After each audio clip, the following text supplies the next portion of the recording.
Video में जो आपका घटना चक्र है उसका समसामयिकी देखेंगे और इसमें हम लोग जो देखने वाले हैं वो आपका दिया हुआ है कि दृष्टि 2023 का करंट अफेयर है। तो आपका 15 अप्रैल तक का 2023 का कवर कर लेगा और आपका 1 मई 2022 से लेकर के 15 अप्रैल 2023 तक का करना है हमें इस वीडियो में, ठीक है। तो आज जो हम करने वाले हैं तो हमारा कुछ पॉइंट रह गया था इंटरनेशनल रिलेशन के में। तो आज हम लोग जो है वो पॉइंट को हम लोग देख लेते हैं और जिससे कि हमारा सेकंड वीडियो होगा। फर्स्ट वीडियो ऑलरेडी जो है प्लेलिस्ट में बना हुआ है, तो आप जा कर के देख लीजिएगा। और मैंने ऑलरेडी आपको अंतर्राष्ट्रीय संबंध का कुछ पॉइंट कवर करा दिया है, अंतर्राष्ट्रीय सम्मेलन भी मैंने करा दिया है, तो आप जा कर के इन दोनों वीडियो को ज़रूर देख लीजिएगा। और टोटल 3 वीडियो और ये मिला कर के 4 वीडियो हो जाएंगे जो आपका घटना चक्र जो समसामयिकी है दृष्टि वाली। तो चलिए इसको शुरू करते हैं हम लोग।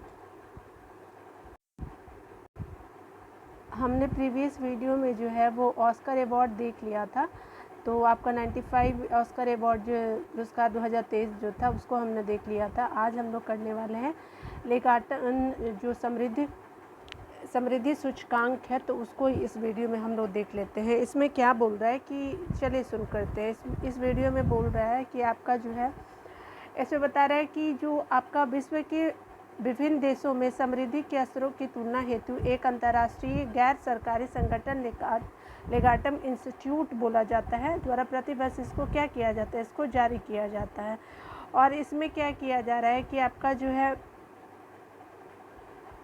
जो प्रतिवर्ष किया जाता है और इसको लेगाटम समृद्धि सूचकांक जारी किया जाता है। और आपका अगला क्या बोल रहा है कि लेगाटम इंस्टीट्यूट जो है वो कहाँ का कंपनी है, तो ये लंदन स्थित कंपनी है और एक स्वतंत्र ऑर्गेनाइजेशन है ये, जो वैश्विक समृद्धि और मानव स्वतंत्रता के विस्तार को बढ़ावा देती है, ठीक है। उसी तरह से स्मरणीय तथ्य इसमें बताया जा रहा है कि ये जो इसका जो संस्करण है वो कितने नंबर का है, तो 16 नंबर का संस्करण है। और लेगाटम जो है समृद्धि सूचकांक 2023 नाम से जारी किया गया है।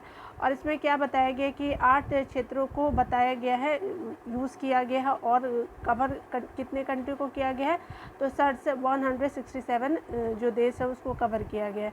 इसमें क्या बोल रहा है कि आपका जो 167 देश जो है विश्व की 99.4% आबादी को समाहित करता है, ठीक है। यानी कहने का मतलब कि 99.4% जो है वो आबादी को समाहित किया जाता है 167 देश में से, ठीक है। और आप देखिए इसमें से क्या बताया जा रहा है कि समृद्धि सूचकांक 3 कार्य क्षेत्रों को बताता है और ये क्या है कि 12 स्तंभों में है और इसमें तत्व कितने हैं, 67 है। और संकेतक यानी इंडिकेटर कितने हैं, तो 300 के करीब इंडिकेटर है। और इसमें 12 जो स्तंभ बताए गए हैं, तो देखिए 12 स्तंभों में क्या क्या है, तो इसमें बताया जो गया है तो 12 स्तंभ जो है वो निम्नवत है। तो इसमें क्या है कि रक्षा हो गया, सुरक्षा हो गया, रक्षा एवं सुरक्षा हो गया, व्यक्तिगत स्वतंत्रता की बात की जा रही है, गवर्नेंस की बात की जा रही है, सामाजिक पूंजी की बात की जा रही है, उसी तरह से निवेश और परिवेश की बात की जा रही है और उद्यम स्थिति की भी बात इस मतलब आपका 12 जो आपका क्या है स्तंभ है उसमें से बात की जा रही है, ठीक है। और ये अवसंरचना की बात भी की जा रही है और बाजार तक पहुंच की बात भी की जाती है। इसमें आपका अगला क्या बोल रहा है कि आर्थिक गुणवत्ता भी बताया जा रहा है, रहन सहन की स्थिति भी बताई जा रही है, स्वास्थ्य हो गया और शिक्षा की बात भी की जा रही है, प्रकृति पर्यावरण की भी बात की जा रही है, ठीक है। अगला देखिए 2023 के विश्व समृद्धि सूचकांक में डेनमार्क शीर्ष पर है और ये क्या है कि जो मतलब अब फर्स्ट पोजीशन पे क्या है समृद्धि में, तो डेनमार्क टॉप पे है और सबसे नीचे क्या है साउथ सूडान है, ठीक है। और ये कितने इसमें कंट्री है, तो टोटल 167 है और साउथ सूडान को 167 ही मिला है, ठीक है। तो टॉप 3 देख लीजिए आप कितने हैं, कौन से हैं। यहाँ पे टॉप 5 दिया जा रहा है, तो यहाँ देखिए पहला क्या है डेनमार्क हो गया, दूसरा स्वीडन है, आपका नॉर्वे है, तो DSN की जो है टॉप 3 है और आपका फिनलैंड है और स्विट्जरलैंड जो है टॉप 5 है, ठीक है।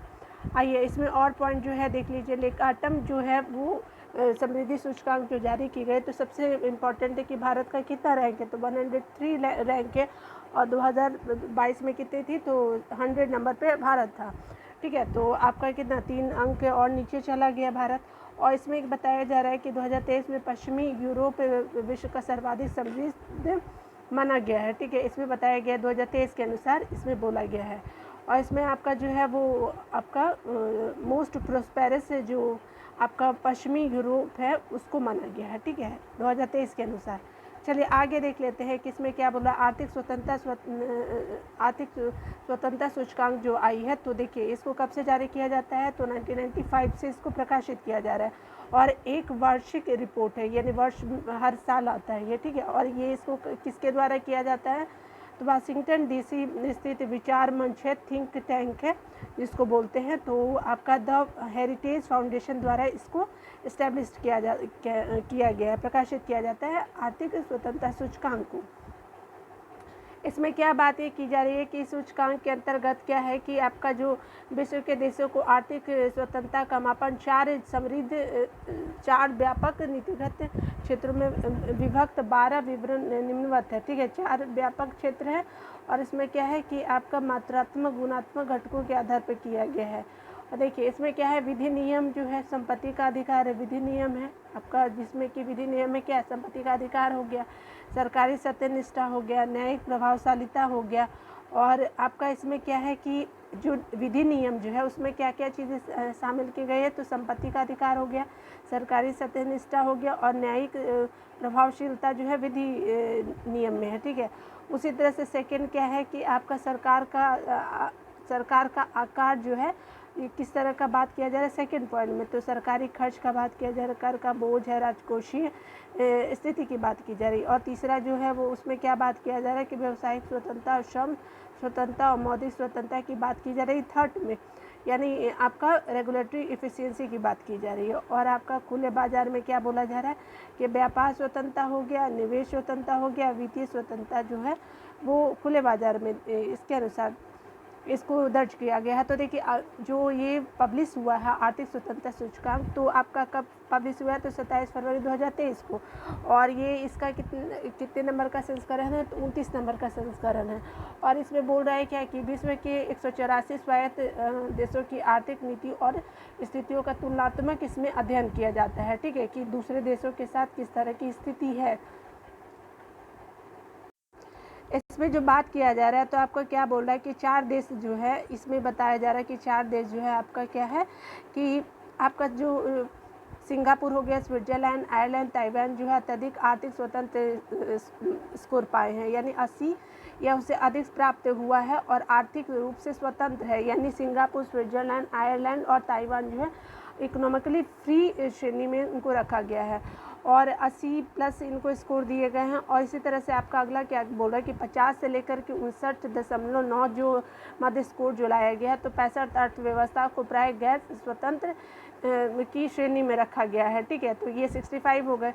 उसी तरह से अगला देखिए, भारत हो गया, ब्राज़ील हो गया, रूस जैसी प्रमुख अर्थव्यवस्था जो इस श्रेणी में शामिल है, यानी प्राय गैर स्वतंत्र मोस्टली अनफ्री कंट्री के रूप में जो इंडिया है, ब्राज़ील है और रशिया को शामिल किया गया है। ठीक है, और आपका जो स्कोर कितना के बीच है इन देशों का, तो 50 से लेकर के 59.9 के बीच है। अगला देखिए, इसमें क्या बात किया जा रहा है कि सूचकांक में जो सिंगापुर को क्या है कि विश्व की सबसे स्वतंत्र अर्थव्यवस्था घोषित की गई है। ठीक है, तो ये याद रखिएगा। और भारत का स्कोर कितना है, तो 52.9 जो है, यानी 131वें स्थान प्राप्त हुआ है। ठीक है, अगला देखिए, भारत जो है the agriculture innovation mission for climate में शामिल हुआ है। भारत क्या कहाँ शामिल हुआ है, तो the agriculture innovation mission for climate में शामिल हुआ है। और ये AIM फॉर, इसमें क्या बोल रहा है कि संयुक्त राज्य अमेरिका एवं संयुक्त अरब अमीरात की एक संयुक्त पहल है, यानी ये USA और UAE की एक संयुक्त पहल है। क्या पहल है, तो आपका the agricultural innovation mission for climate change जो है ये पहल है। ठीक है, जिसमें भारत क्या हुआ, शामिल हुआ है। इस पहल में क्या बोला जा रहा है कि इस पहल की शुरुआत जो है ग्लासगो UK में संयुक्त राष्ट्र आपका क्या है जलवायु परिवर्तन सम्मेलन 2021 जो है आपका इस पहल की शुरुआत जो है किया गया था। कहाँ पे, तो UK में जो COP26 हुआ था उसी में आपका इस चीज़ का शुरुआत किया गया। ठीक है, चलिए अगला देख लेते हैं। क्या है कि आपसे इसमें पूछा जा रहा है कि आपका ये क्या होगा, तो देखिए इसकी अवधि क्या है, इसको स्टार्ट कब किया गया है, तो ये नवंबर 2021 में स्टार्ट किया गया। और ये क्या है कि AIM 4C 5 वर्षों यानी 21 से 25 के मध्य जलवायु स्मार्ट कृषि और खाद्य प्रणालियों में नवाचार के लिए निवेश और समर्थन बढ़ाना चाहता है। ठीक है, यानी कहने का मतलब कि 2021 से लेकर 25 तक की बातें जो है जलवायु स्मार्ट कृषि और खाद्य प्रणालियों में नवाचार के लिए निवेश और समर्थन बढ़ाना चाहता है। उसी तरह से ताकि भागीदारी को एकजुट करके क्या किया जाए कि ये आपका जो है जलवायु परिवर्तन और वैश्विक जो भूख की समस्या है उसको क्या किया जाए, संबोधित किया गया है। मतलब जो हंगर की बात जो की जाती है उसको क्या किया गया है, इसमें चिन्हित किया गया है। ठीक है, और जलवायु परिवर्तन को भी रखा गया है इसके अंतर्गत कि किस तरह से कम किया जाए। और देखिए इसके अंतर्गत क्या है कि 22 फरवरी 2023 को भारत एक आशय पत्र पर हस्ताक्षर कर AIM 4C में शामिल हो गया है। ठीक है, और इसमें क्या है कि भारत अबू धाबी में आयोजित I2U2 समूह के पहले बिजनेस फोरम के दौरान AIM 4C में शामिल हुआ है। ठीक है, अब भारत शामिल हुआ है और ये जो है कितने कंट्री है, AIM 4C जो है वो 47 देशों का एक समूह है। और देखिए इसमें अगला क्या बोल रहा है कि आपका जो वर्तमान में जो AIM 4C पहल में वैश्विक स्तर पर 8 बिलियन अमेरिकी डॉलर से अधिक की निवेश सफलतापूर्वक प्राप्त कर लिया है, यानी 8 बिलियन अमेरिकी डॉलर्स में निवेश भी किए जा चुके हैं। और इसके अंतर्गत जो है 8 से 10 मई 2023 के मध्य AIM फॉर क्लाइमेट समिट जो होने वाला अमेरिका की मेजबानी में वाशिंगटन DC में आयोजित किया जाएगा। ठीक है, तो ये देख लीजिए। देखिए जो विपो है आपका जो इनोवेशन जो लाया जाता है, अंतर्राष्ट्रीय बौद्धिक संपदा की बात की जा रही है। तो ये क्या है कि इसमें क्या बताया गया है कि अंतर्राष्ट्रीय बौद्धिक संपदा सूचकांक जो है अमेरिकी वाणिज्यिक संगठन US चैम्बर ऑफ कॉमर्स से संबंध ग्लोबल इनोवेशन पॉलिसी सेंटर द्वारा वर्ष 2012 में जारी किया जा रहा है। ठीक है, 12 से इसको जारी किया जा रहा है। और ये क्या है 50 जो है वो संकेतक के आधार पे 55 देशों में जो आपका संकेतक कितने हैं तो 50 है और कंट्री कितने हैं तो 55 है। आपका जितने भी अवसंरचना का मूल्यांकन किया गया है। देखिए यहाँ पे जो बात किया जा रहा है तो यहाँ पे बात किया जा रहा है कि USA चैम्बर ऑफ कॉमर्स के वैश्विक नवाचार नीति केंद्र द्वारा वैश्विक बौद्धिक संपदा सूचकांक 2023 जो है वो जारी किया गया है। ठीक है, किसके द्वारा, तो आपका US चैम्बर ऑफ कॉमर्स के द्वारा क्या जारी किया गया है, तो GIPC इसको को जारी किया गया है, यानी ग्लोबल इनोवेशन जो प्रोग्राम सेंटर है उसको जारी किया गया है। ठीक है, और 2023 की बातें की जा रही है। इसमें ये कितने नंबर का संस्करण है, तो ये वार्षिक रूप से जारी किया जाता है और ये 11वां नंबर का संस्करण है। उसी तरह से आपका अगला क्या बोल रहा है कि विश्व की 55 जो अर्थव्यवस्था जो शामिल है उसमें से GDP कितना है, वैश्विक GDP तो 90% से अधिक का योगदान करती है। ठीक है, तो 55 अर्थव्यवस्थाएं मिल करके। ठीक है, देखिए इसमें से आपका सब सारे कंट्री का जो है स्कोर दिया गया है। तो विपो में जो आपका क्या अंतर्राष्ट्रीय जो आपका बौद्धिक संपदा सूचकांक में जो बात किया जा रहा है, तो इसमें बोल रहा है कि टॉप 3 की बात की गई है। तो आप जानते हैं कि USA जो है टॉप पे है 95.48%, UK सेकेंड पे 94.14%, फ्रांस क्या है आपका कितना है, तो देखिए 93.12% जो है फ्रांस का है। तो इस तरह से USA हो गया, आपका UK हो गया, फ्रांस जो है वो आपका अंतर्राष्ट्रीय बौद्धिक संपदा में फर्स्ट, सेकंड, थर्ड रैंक पे है। ठीक है, सबसे इम्पॉर्टेंट जो है आपका बोल रहा है कि आपका यहाँ पे बात जो किया जा रहा है, यहाँ पे 2 बार लगता है कि प्रिंट कर दिया गया है, तो इसको नीचे देख लेते हैं। चलिए,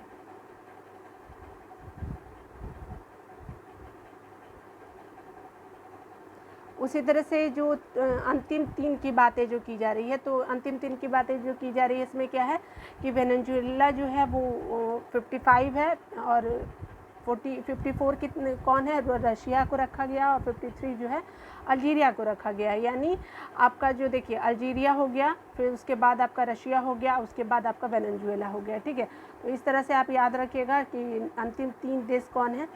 उसी तरह से सबसे इम्पॉर्टेंट है कि इंडिया का रैंक कितना है। तो इंडिया का रैंक जो है 42 स्थान पे है। स्कोर कितना है?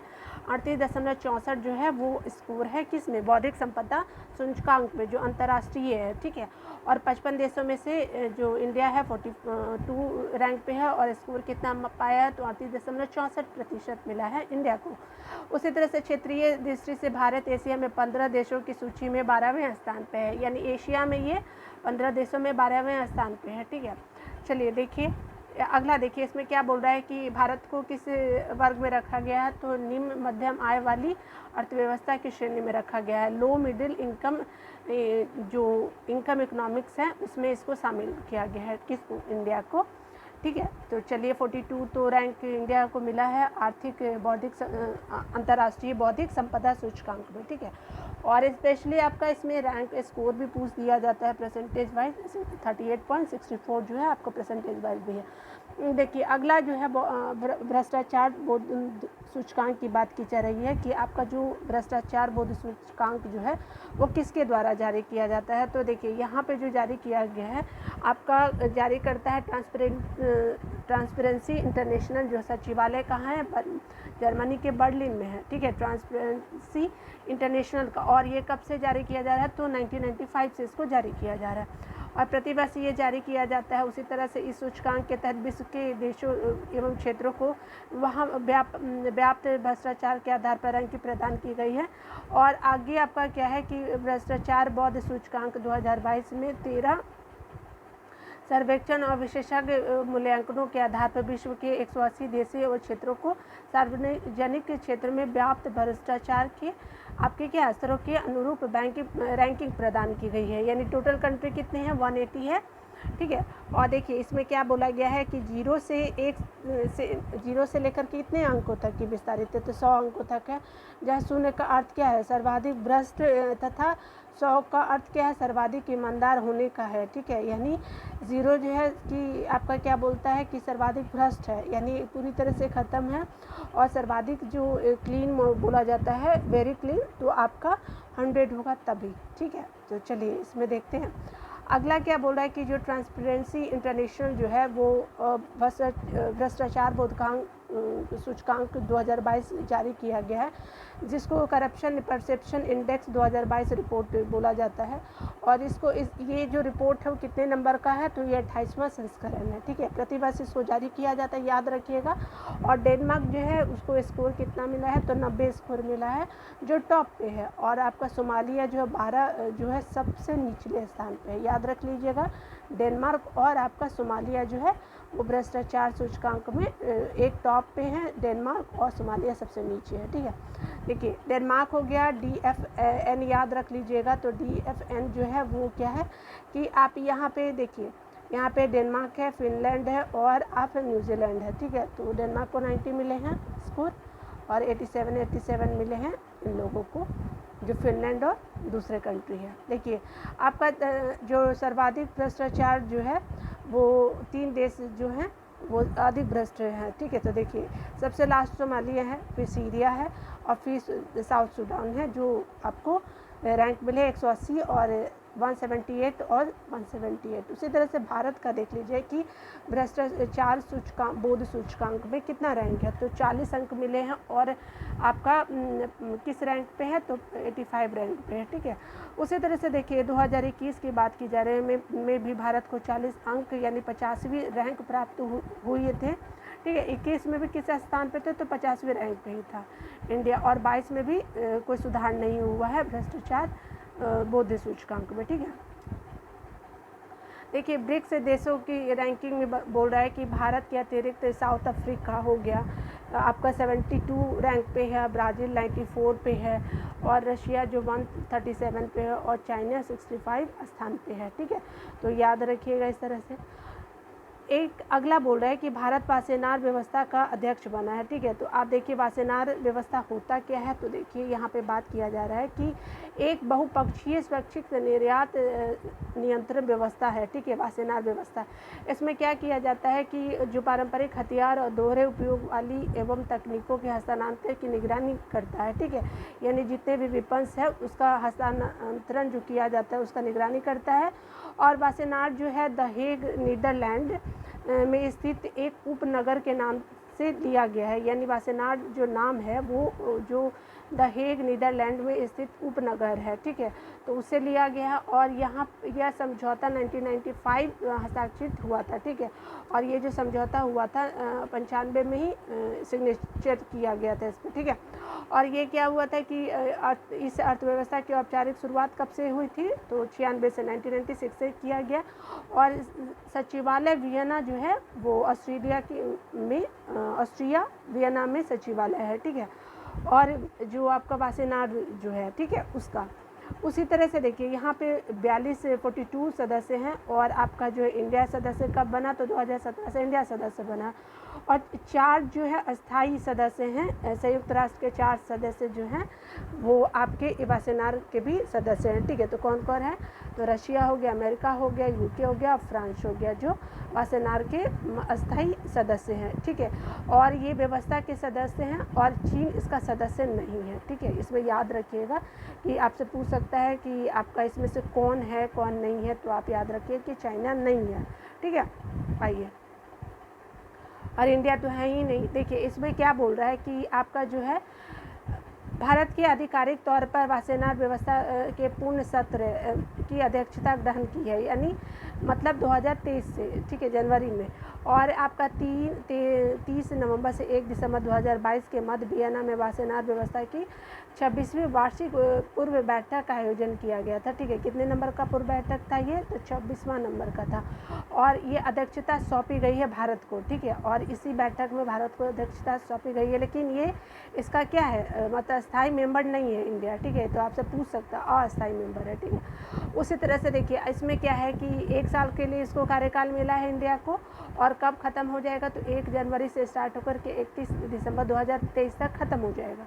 ठीक है, उसी तरह से पूर्ण सत्र की अध्यक्षता जो है वो भारत ने आयरलैंड से वासेनार व्यवस्था के पूर्ण सत्र की अध्यक्षता ग्रहण की है। किससे मिला है भारत को, तो आयरलैंड से मिला है। ठीक है, यह प्रथम अवसर है जब भारत की किसी बहुपक्षीय निर्यात नियंत्रण व्यवस्था का अध्यक्ष बनाए गए। ये पहला अवसर है। ठीक है, तो वासेनार जो है पहला मौका दिया गया है भारत को। देखिए इसमें क्या किया जाता है कि इसमें जो मतलब मेन नियंत्रण व्यवस्था जो की जाती है, इसमें क्या बोला जा रहा है, तो जोगर समिति होता है, इसे एनपीटी निर्यात समिति के नाम से भी जाना जाता है। एनपीटी जो है एक्सपोर्टर कमिटीज़ के नाम से जाना जाता है। और ये कितने सदस्य टोटल इसमें, तो आपके 39 सदस्य है। और भारत इसका सदस्य नहीं है, मैंने आपको ऊपर ही बता दिया है। और देखिए इसमें क्या है, एनएसजी जो है वो एनएसजी क्या होता है देख लीजिए, यहाँ पे बोल रहा है कि यह परमाणु आपूर्तिकर्ता देशों का एक समूह है। एनएसजी जो है न्यूक्लियर सप्लाई ग्रुप जो है वो परमाणु आपूर्तिकर्ता देशों का एक समूह है। और ये इस्टेब्लिश्ड कब हुआ था, तो आपको 1974 में इस्टेब्लिश्ड हुआ। तो क्या कौन सा ग्रुप, तो आपका एनएसजी ग्रुप। टोटल मेंबर कितने हैं, तो 48 मेंबर हैं। उसी तरह से देखिए ऑस्ट्रेलिया समूह जो है यहाँ पे बोला जा रहा है कि यह विश्व के देशों का एक अनौपचारिक संघ है। ठीक है, यह अनौपचारिक संघ है ऑस्ट्रेलिया समूह। और ये इसकी स्थापना कब की गई, तो आपका 1985 में ऑस्ट्रेलिया ग्रुप का स्थापना किया गया। और इसमें भारत सदस्य है, कब से है, 2018 से। और कितने सदस्य हैं, तो 43 सदस्य हैं ऑस्ट्रेलिया ग्रुप में। ठीक है, और इंडिया इसका सदस्य भी है और इस्टेब्लिश्ड होता है 1985 में। ठीक है, उसी तरह से मिसाइल प्रौद्योगिकी नियंत्रण व्यवस्था जो है, ये देखिए MTCR इसको बोलेंगे, मिसाइल टेक्नोलॉजी कंट्रोल रेगुलेटरी। इसको क्या कब इस्टेब्लिश्ड हुआ, तो 1987 में इस्टेब्लिश्ड हुआ। और आपका भारत कब से इसका समूह का सदस्य बना, तो 2016 से बना है। और टोटल कितने हैं MTCR, तो आपके जो कंट्री सदस्य है वो 35 है। ठीक है, चलिए अगला देखते हैं मानव स्वतंत्रता सूचकांक। क्योंकि देखिए किसी भी मानव के लिए स्वतंत्रता बहुत ज़रूरी है, ठीक है। वो चाहे आर्थिक स्वतंत्रता हो, नागरिक की स्वतंत्रता हो या पर्सनल स्वतंत्रता हो, बहुत ज़रूरी है। तो इस संदर्भ में क्या किया गया है कि 2022 में एक सूचकांक आया, ठीक है। तो ये आपका हो गया।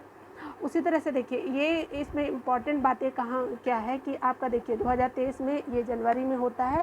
वाशिंगटन डीसी स्थित कैटो इंस्टीट्यूट और कनाडा के फ्रेजर इंस्टीट्यूट द्वारा संयुक्त रूप से HFI 2022 जारी किया गया, ठीक है। और 2022 को जारी किया गया और ये क्या है कि 8वां वार्षिक सम्मेलन है और ये 8 नंबर का जो आप हर साल किया जाता है। इसमें देखिए इसमें क्या बोल रहा है कि 165 देशों को शामिल किया गया है, यानी कहने का मतलब कि 2022 में वर्ष 2020 के उपलब्ध आंकड़ों के आधार पर 165 देशों को शामिल किया गया है, ठीक है। देखिए HFI जो है उसमें टॉप 3 देश जो है वो देख लीजिए कौन से हैं। तो आपका क्या है, आपका पहला क्या है कि आपका स्विट्ज़रलैंड है, उसके बाद आपका जो न्यूजीलैंड है और एस्टोनिया जो है टॉप 3 है। स्विट्ज़रलैंड SNA याद रखिएगा, न्यूजीलैंड और A, ठीक है। तो आपका टॉप 3 जो है स्विट्ज़रलैंड, न्यूजीलैंड और तीसरा क्या है एस्टोनिया हो जाएगा, ठीक है। ये टॉप 3 है। उसी तरह से देख लीजिए कि आपका जो है टॉप 10 जो एशियाई देश है, तो देखिए फर्स्ट रैंक किसको दिया गया है, तो फर्स्ट रैंक जो है वो सिंगापुर को दिया गया है। तिमोर लेस्तो जो है सेकेंड है, मलेशिया जो है थर्ड पे है और आपका नेपाल जो है 4 नंबर पे है और इंडोनेशिया 5 नंबर पे है। भूटान क्या है, तो आपका 6 नंबर और 7 नंबर पे क्या है आपका फिलीपींस है। 8 नंबर पे आपका कौन है, तो थाईलैंड है। 9 नंबर पे श्रीलंका है। 10 नंबर पे हमारा इंडिया है और किस रिपोर्ट के अनुसार है, तो आपका देखिए आप हमने क्या पढ़ा, मानव स्वतंत्रता सूचकांक में भारत का रैंक कितना है 10 है और स्कोर कितना मिला है 100, वैश्विक रैंक 112 है और एशिया कंट्री में आपका जो है वो कितने नंबर पे है, 10 नंबर पे है। और देख लीजिए यहाँ जो बात किया जा रहा है ना, ये क्षेत्रीय में हमको फर्स्ट देखने को मिलेगा आपका जो है वो सिंगापुर टॉप है, लेकिन ऐसे इसका रैंक कितना है ग्लोबली, तो 44 है। और इस तरह से आप स्लाइड को एक बार देख लीजिएगा कि और इंडिया का देख लीजिए कितना है, तो आपका ग्लोबली कितना मिला है इसको इंडिया को 112 और जो एशिया में बात किया जाए तो 10 नंबर पे है, ठीक है। चलिए आगे देखते हैं हम लोग। आगे जो बात किया जा रहा है तो इसमें कह रहा है कि ईरान CSW से बाहर हो गया है। तो क्यों बाहर हुआ, तो देखिए इसमें महिला की स्थिति पर आयोग है, ठीक है। लैंगिक समानता को बढ़ावा देने और महिलाओं के सशक्तिकरण के लिए विशेष रूप से समर्थित एक प्रमुख वैश्विक अंतर सरकारी निकाय है, ठीक है। इसकी स्थापना वर्ष की कब थी, तो ये जो है इसका स्थापना वर्ष जो है ये आपका है 1946 में इसकी स्थापना की गई थी, यानी common commission on the status of women's की जो बात की जा रही है, ठीक है।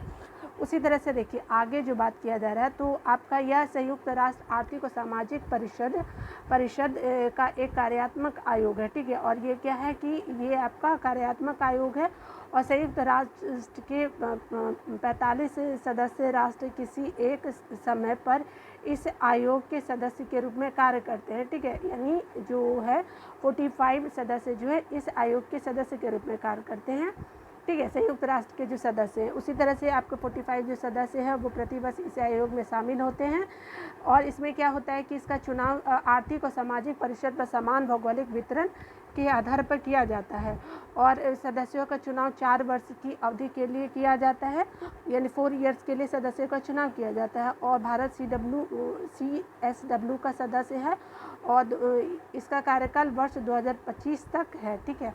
जिसका कार्य इंडिया जो है वो कब तक रहेगा, तो 2025 तक कार्यकाल है, ठीक है। देखिए इसमें और क्या बोल रहा है कि आपका संयुक्त राष्ट्र आर्थिक और सामाजिक परिषद जो है इकोसॉक ने ईरान को शेष कार्यालय के लिए महिलाओं की स्थिति पर संयुक्त राष्ट्र आयोग से बाहर करने का प्रस्तावित किया गया है, ठीक है। ईरान को शेष काल के लिए बाहर रखा जाने का बात किया गया है, ठीक है।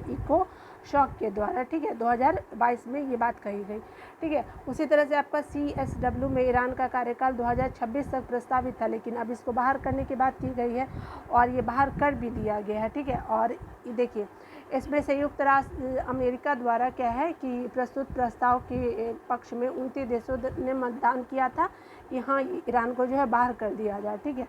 और देखिए 8 देश जो थे विपक्ष में मतदान किए थे, कौन कौन से, देखिए बोलीविया हो गया, चाइना हो गया, कजाकिस्तान हो गया, निकारागुआ, नाइजीरिया, ओमान, रूस, जिम्बाब्वे ने मतदान किया था, विपक्ष में किया था, ठीक है। और पक्ष में क्या है कि इसको हटा देने का जो बात किया था वो 29 देशों ने किया था, और विपक्ष में नहीं हटाने की बात की गई थी 8 देशों के द्वारा, जिसमें से मेनली चाइना और रशिया है, ठीक है।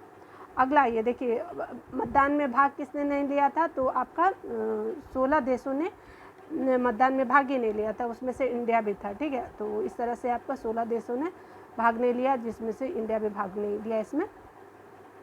उसी तरह से देखिए आपका अगला क्या बोल रहा है कि आपका बोल रहा है कि उल्लेखनीय है कि सितंबर 2022 में 22 वर्षीय ईरानी महिला महसा अमीनी द्वारा हिरासत में लिया गया, ठीक है। और ये अमीनी को जो मोरालिटी पुलिस द्वारा क्या किया गया था, उसको यहाँ पे मोरालिटी पुलिस है, ठीक है। तो मोरालिटी पुलिस ने क्या किया था कि महसा अमीनी को क्या किया था, 22 साल की महिला थी और उनको क्या कर लिया गया था, तो उनको हिरासत में रख दिया गया था, ठीक है। और हिजाब न पहनने के कारण आरोप पर किया गया था और उनको बहुत पीटा गया हिरासत में, और अमीनी की मृत्यु भी हो जाती है। ये बहुत दुखद बात है। आज़ादी तो सबको पसंद है, चाहे वो विमेन हो चाहे मेन हो, तो आज़ादी किसको पसंद नहीं होती। तो और ड्रेसिंग के लिए क्या आप किसी को जेल में डाल देते हैं, वो अपना उनका ओन रिस्पॉन्सिबिलिटी है, उनका फ्रीडम है कि वो क्या पहने और क्या ना पहने, ठीक है।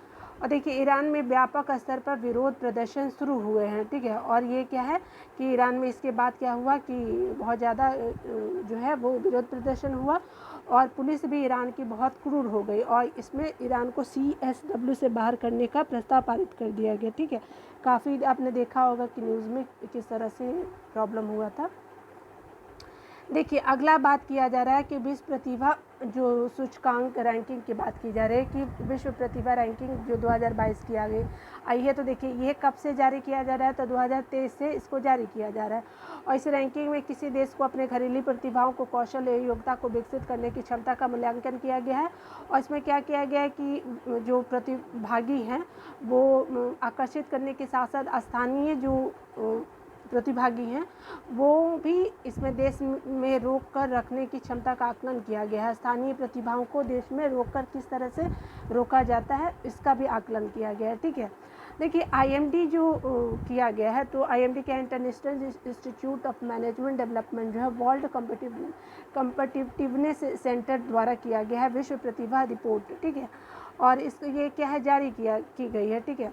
और ये क्या है कि ये इसका 9 नंबर का संस्करण है, और ये जो विश्व प्रतिभा जो रैंकिंग है इसमें क्या किया गया है कि प्रति वर्ष व्यक्ति मध्यम और यहाँ पे क्या किया गया उच्च आय वाला 63 जो है वो अर्थव्यवस्था को इसमें क्या किया गया है शामिल किया गया है, ठीक है। 63 अर्थव्यवस्था को इसमें शामिल किया गया है। तो देखिए इसमें टॉप 3 कौन से हैं, तो टॉप 3 जो है कंट्री है वो स्विट्ज़रलैंड है, उसी के बाद आपका स्वीडन है, फिर आइसलैंड है, ठीक है। और आपका इसमें जो है टॉप 3 है, ठीक है। और किसकी रिपोर्ट के अनुसार, तो ये आपका प्रतिभा रैंकिंग के अनुसार, तो स्विट्ज़रलैंड, स्वीडन और आइसलैंड जो है टॉप 3 है। और देखिए भारत जो है आपका जो टॉप पे है, उसी तरह से आपका भारत जो है कितने नंबर पे है, तो 55 नंबर पे है। और स्कोर कितना मिला है, तो आपका 42.76 स्कोर प्राप्त किया गया है भारत के द्वारा। और ये जो है वो कितने कंट्रियों में मिला है, भारत को 52 तो 60 कंट्री में मिला है, ठीक है। और एशिया प्रशांत क्षेत्रों में देश की रैंकिंग में सिंगापुर जो है वो क्या है, एशिया प्रशांत के क्षेत्र में देखिए सिंगापुर को देख लेते हैं, उसको क्या मिला है, तो ये प्राप्त किया है फर्स्ट रैंकिंग, ठीक है। तो सिंगापुर को 77.43 जो फर्स्ट मिला है, और भारत का स्थान क्या है 12वां है, ठीक है। और एशिया रैंकिंग में अगर देखा जाए तो देखिए 2022 में 52 है, और आपका जो है भारत जो 56 में जो है वो 21 में 56 रैंक पे था, ठीक है। तो आपका इम्पोर्टेंट 2022 वाला ही है।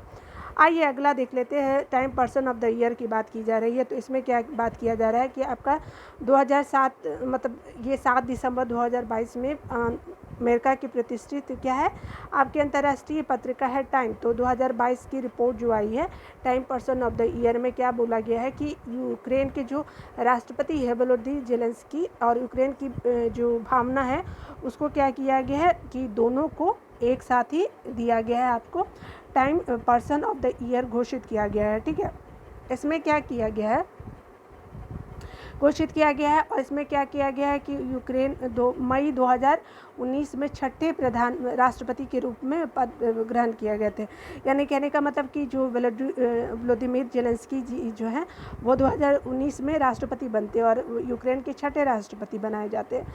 उसके ये पहले क्या थे, राष्ट्रपति बनने से पूर्व ये क्या थे, हास्य अभिनेता और पटकथा, ये आपके क्या थे, एक तरह के आपके जो सक्रिय रहे थे, मतलब ये राइटर भी थे, लेखक भी थे और ये अभिनेता भी थे, हास्य कलाकार थे और इस तरह से क्या हो युद्धकाल के नेतृत्वकर्ता के रूप में प्रसिद्धि प्राप्त की है। ठीक है, कि किस तरह से यूक्रेन पे किसका आक्रमण हुआ, रशिया का आक्रमण हुआ और किस तरह से वो नेतृत्व किया गया है उनके द्वारा, तो वो देखने वाली बात है।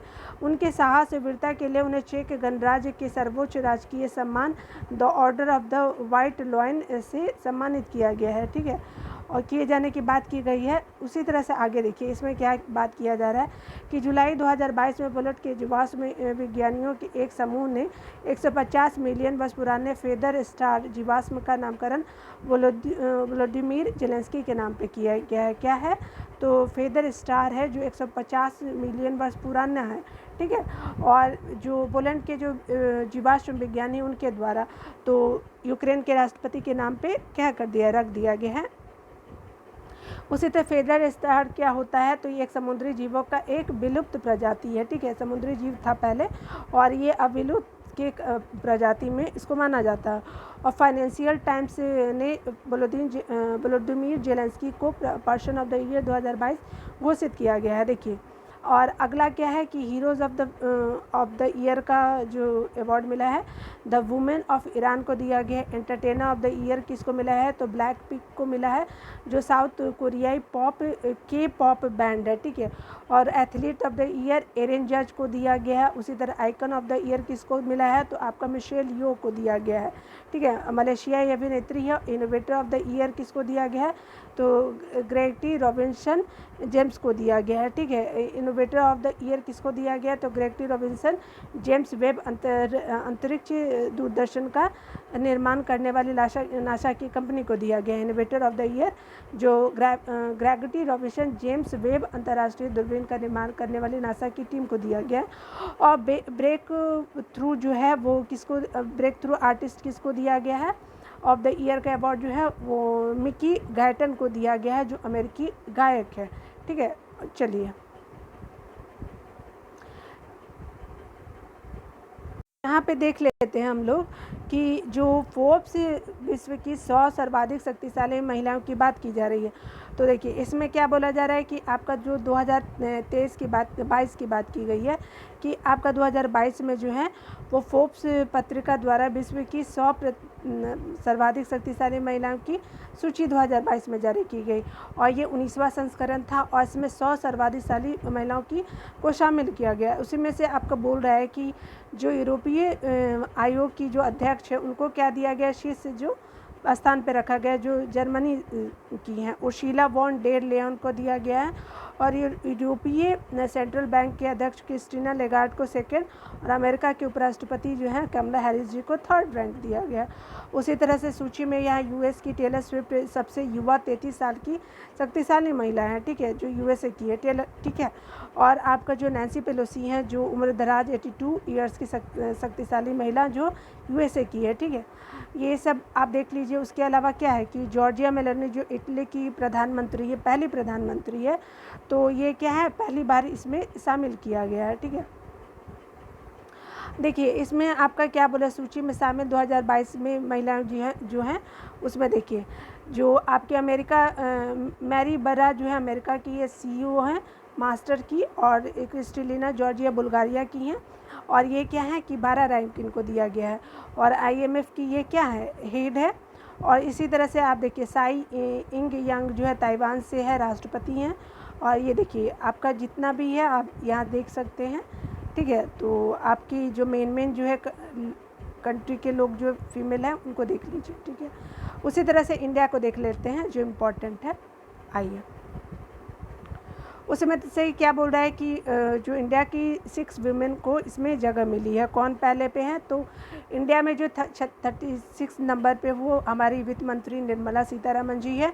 और ये क्या है कि चौथी बार इस सूची में जगह बनाया है उन्होंने, किन्होंने, तो निर्मला सीतारमण जी। और ये 2021 में क्या थी, तो 37 रैंक पे थी, और 20 में 41वें, और 19 में 34वें, यानी 19, 20, 21 और 22 में आपका रैंक उनको दिया गया है, ठीक है। 34वीं बार है, चौथी बार। और देखिए ACL टेक की जो है चेयरपर्सन है जो रोशनी नाडर मल्होत्रा 53 रैंक पे है। सेवी की जो अध्यक्ष है माधुरपुरी बुच जी जो हैं उनको क्या दिया गया, 54 रैंक दिया गया। और सोमा मंडल जी को 67 स्थान दिया गया है, ठीक है। उसी तरह से बायोकॉन की संस्थापक जो हैं वो किरण मजुमदार 100 को दिया गया है, 37 रैंक दिया गया है, ठीक है। तो देखिए 77 रैंक दिया गया, 37 नहीं, ठीक है। तो ये याद रखिएगा। उसी तरह से आपके फागुनी नायर जी को 89 दिया गया है। देखिए यहाँ पे जो सबसे इम्पोर्टेंट बात की जा रही है कि 100 प्रेरक और प्रभावशाली महिलाओं की सूची 2022 में BBC के द्वारा जो आई है। तो देखिए इसमें कितना BBC के द्वारा जो तैयार किया गया है, विश्व की 100 प्रेरक और प्रभावशाली महिलाओं की बात की जा रही है। तो यहाँ पे क्या है, तो इसकी जो संस्करण की थीम है तो क्या है, प्रगति, प्रोग्रेस की बात की जा रही है। और BBC की जो रिपोर्ट है वो 10वीं रिपोर्ट है, 10वां संस्करण है। और सूची में उन महिलाओं को संदर्भित किया गया जिन्होंने हाल ही के महीनों में अंतर्राष्ट्रीय मीडिया में सुर्खियाँ बटोरी है, ठीक है, यानी सुर्खियाँ उनके द्वारा बटोरा गया है। और इसमें क्या है कि आपकी जो 4 इंडिया से हैं, ठीक है, इंडिया से कितनी है, तो 4 है। देखिए प्रियंका चोपड़ा है, आपको एरोनॉटिकल इंजीनियरिंग के स्टूडेंट जो हैं वो क्या है, शिरीषा बांदला जी है। और ये क्या है, वो स्नेहा जावले जो सामाजिक कार्यकर्ता है। और ये गीतांजलि श्री जो लेखिका है उनको भी शामिल किया गया। तो इंडिया से 4 को किया गया है, किसमें, आपके BBC के जो प्रेरक प्रभावशाली जो महिलाओं की सूची आई है 2022 में।